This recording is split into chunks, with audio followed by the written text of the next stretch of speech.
उज्जवल Bharat news, देश की प्रखर आवाज। अब नए अंदाज। भारत में जो कुरीतियां थी उनके खिलाफ कानून बन गया, लेकिन जो विदेशी कुरीतियां थी उनके खिलाफ कानून नहीं बना। भारत में छुआछूत था, उसके खिलाफ कानून बना। भारत में दलितों के लिए SC/ST एक्ट बना। भारत में सती प्रथा थी, उसको रोकने के लिए भी कानून बना। लेकिन जो विदेश से कुरीतियां आई, तलाके हसन, तलाके हसन, तलाके बिद्दत, तलाके बाइन, तलाके किनाया, मुताह, मिस्यार, तहर्रुस, हलाला, बहुविवाह, इनके खिलाफ कानून नहीं बनाया। यूनिफॉर्म सिविल कोड आएगा तो ये विदेशी कुरीतियां खत्म हो जाएगी। लेकिन यूनिफॉर्म सिविल कोड के बारे में बहुत सारे लोग भ्रम फैला रहे हैं। कुछ लोगों का कहना है कि अच्छा यूनिफॉर्म सिविल कोड आएगा फिर सबका कपड़ा एक हो जाएगा। नहीं भाई, ये यूनिफॉर्म ड्रेस कोड नहीं आ रहा है, यूनिफॉर्म सिविल कोड आ रहा है। कुछ लोगों का कहना है कि नहीं, यूनिफॉर्म सिविल कोड आएगा सबको एक जैसा खाना खाना पड़ेगा। अरे भाई, ये यूनिफॉर्म फूड कोड नहीं आ रहा है, यूनिफॉर्म सिविल कोड आ रहा है।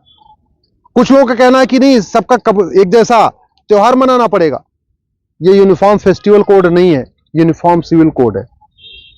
कुछ लोगों का कह रहा है कि यूनिफॉर्म सिविल कोड आएगा सबकी एक जैसी भाषा हो जाएगी। ये यूनिफॉर्म लैंग्वेज कोड भी नहीं है, यूनिफॉर्म सिविल कोड है।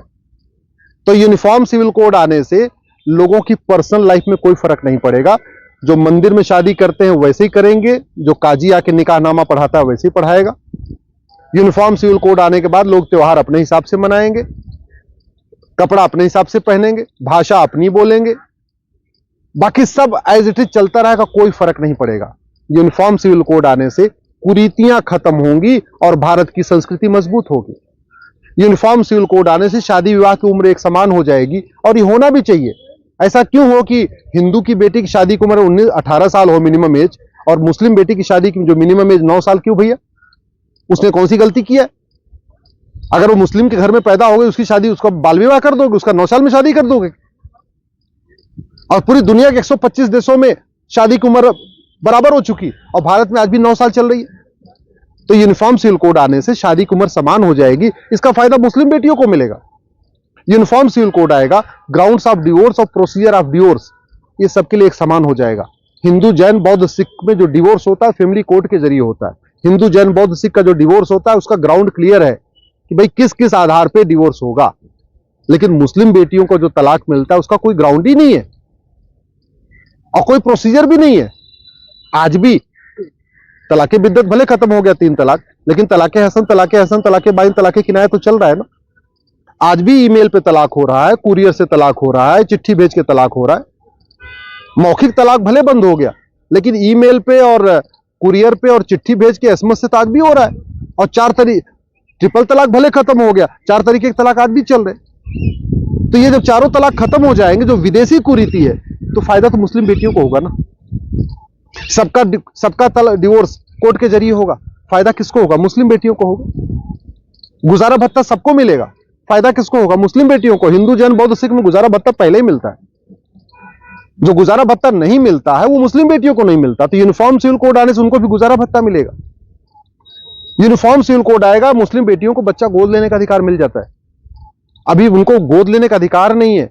बाय द वे, बच्चा नहीं हुआ तो फिर एक ही ऑप्शन बचता है कि दो शादी हो, तीसरी शादी हो, चौथी शादी हो। यूनिफॉर्म सिविल कोड आएगा, उनको भी गोद लेने का अधिकार मिल जाएगा। यूनिफॉर्म सिविल कोड आएगा, मुस्लिम बेटियों को भी वसीयत का एक समान अधिकार मिल जाएगा, विरासत का एक समान अधिकार मिल जाएगा, बच्चे की देखभाल का अधिकार मिल जाएगा, बच्चा गोद लेने का भी अधिकार मिल जाएगा। मुस्लिम बेटियों को भी अपने माता पिता की देखभाल का अधिकार हो जाएगा। यूनिफॉर्म सिविल कोड आएगा तो मुस्लिम माता पिता के जो अधिकारों में भेदभाव है वो भेदभाव खत्म होगा। जितना पिता को अधिकार होगा उतना माता को अधिकार होगा।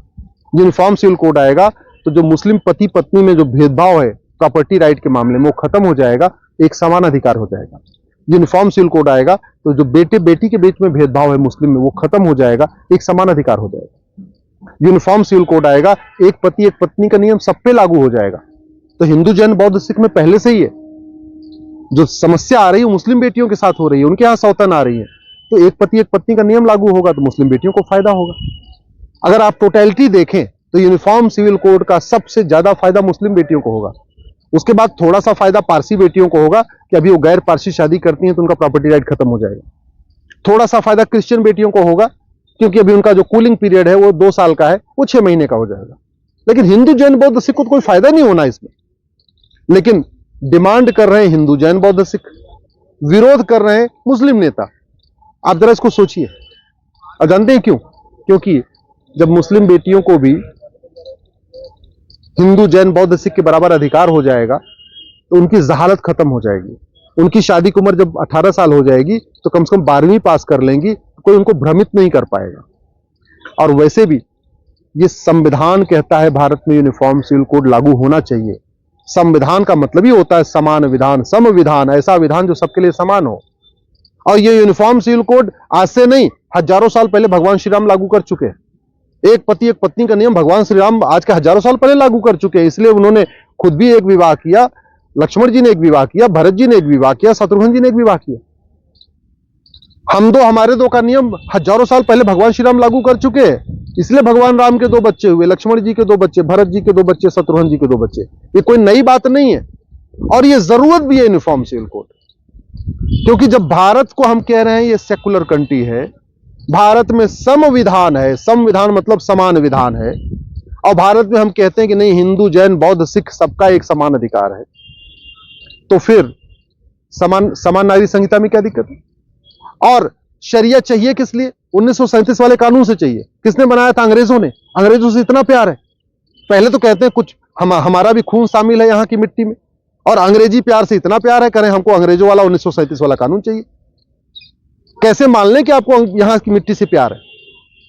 आप भारत को नहीं मानते, भारत की संस्कृति को नहीं मानते, भारत की परंपरा को नहीं मानते, भारत के विचार को नहीं मानते, आप नारी तू नारायणी को नहीं मानते, यत्र नरस्ति पूज्यते रमन्ते तत्र देवता नहीं मानते, आप सर्वमंगल मांगल्य नहीं मानते, और कह रहे नहीं हमको भारत से प्यार है। आपका कपड़ा विदेशी है, आप विदेशी स्टाइल में कपड़ा पहनते हैं, विदेशी स्टाइल में इबादत करते हैं, विदेशी स्टाइल में आप त्योहार मनाते हैं, और कह रहे नहीं हमको तो भारत से बहुत प्यार है। भारत का त्योहार तो आप मनाते नहीं। आपकी भाषा भी कोशिश आप करते हैं विदेशी बोलने के लिए, आप त्योहार भी विदेशी कैलेंडर से मनाते हैं, भारत के हिसाब से तो मनाते नहीं। तो भैया मेरा आपसे निवेदन है, भारत में रहते हैं तो प्लीज भारतीय बनिए, मुसलमान बाद में बनिए, बाकी हिंदू जैन बौद्ध सिख जैसे पहले भारत को मानते आप भी मानिए, और कानून को मानिए, और कानून बनाना जरूरी है। संविधान भी कहता है, हमारी संस्कृति भी कहती है, और जनता की डिमांड भी है। मैं आप लोगों से निवेदन कर रहा हूं, इस वीडियो को अधिक से अधिक शेयर करिए, और अब की बार वोटिंग के समय 5 कानूनों की डिमांड करिए।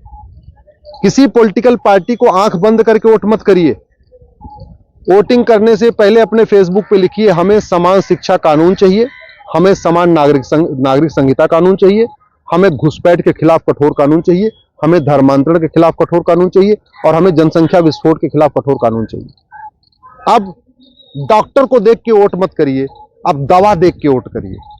जो आपके यहां वोट मांगने आ रहा हो उससे पूछो कि ये बताओ जीतने के बाद समान शिक्षा लागू करोगे कि नहीं, समान नागरिक संहिता लागू करोगे कि नहीं, घुसपैठ के खिलाफ कठोर कानून बनाओगे कि नहीं, धर्मांतरण के खिलाफ कठोर कानून बनाओगे कि नहीं, जनसंख्या नियंत्रण कानून बनाओगे कि नहीं।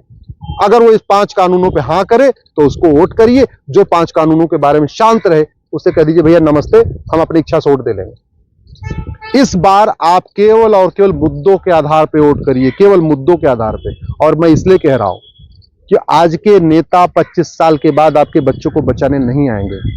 जिन नेताओं के भरोसे बैठे हैं, जिन पॉलिटिकल पार्टियों के भरोसे बैठे हैं, ये 25 साल बाद आपके बच्चों को बचाने नहीं आएंगे। लेकिन आज का ये 5 कानून, समान शिक्षा, समान नागरिक संहिता, घुसपैठ नियंत्रण, धर्मांतरण नियंत्रण, जनसंख्या नियंत्रण, अगले 500 साल तक आपके बच्चों को बचाएगा। आपके बच्चों को कोई खतरा नहीं आएगा ये 5 कानून अगर अभी बन गए तो। इसलिए अब की चुनाव में पहली बात तो अपने फेसबुक पे 5-5 हजार फ्रेंड बना लीजिए, इस वीडियो को वहां डालिए, अपने सोशल मीडिया में सीधे लिखिए अब की बार ना हम पार्टी के आधार पे वोट करेंगे, ना किसी के चेहरे पे वोट करेंगे। अब की बार हम 5 कानूनों के लिए वोट करेंगे, समान शिक्षा, समान नागरिक संहिता, घुसपैठ नियंत्रण, धर्मांतरण नियंत्रण, जनसंख्या नियंत्रण। ये 5 कानून आपके बच्चों को बचाएगा। और अगर केवल दल गुलामी करेंगे, नेताओं की चमचागिरी के आधार पर वोट करेंगे, नेताओं का चेहरा देख के वोट करेंगे, तो ये नेता 25 साल के बाद आपके बच्चों को बचाने नहीं आएंगे। न पुलिस बचाएगी, न ये नेता बचाएंगे। और फिर याद रखिएगा वही होगा, गला भी कटेगा, पलायन भी होगा, सब कुछ खेत खलिहान छोड़ के भागना भी पड़ेगा। आइजेनिक वलसाडમાં સૌપ્રથમવાર વિશ્વ સ્તરની દરેક બ્રાન્ડની ચશ્મા. G1 Yashkamal complex, Tithal road, Valsad, Gujarat. નીચે આપેલ મોબાઈલ નંબર અને ઈમેલ આઈડી પર આપ પોતે પણ જાણકારી મેળવી શકો છો. અતિ આધુનિક મશીનો દ્વારા આંખોના નંબર પણ ચકાસવામાં આવે છે. જરૂર પધારજો. Hygienic G1 Yashkamal complex, Tithal road, Valsad, Gujarat.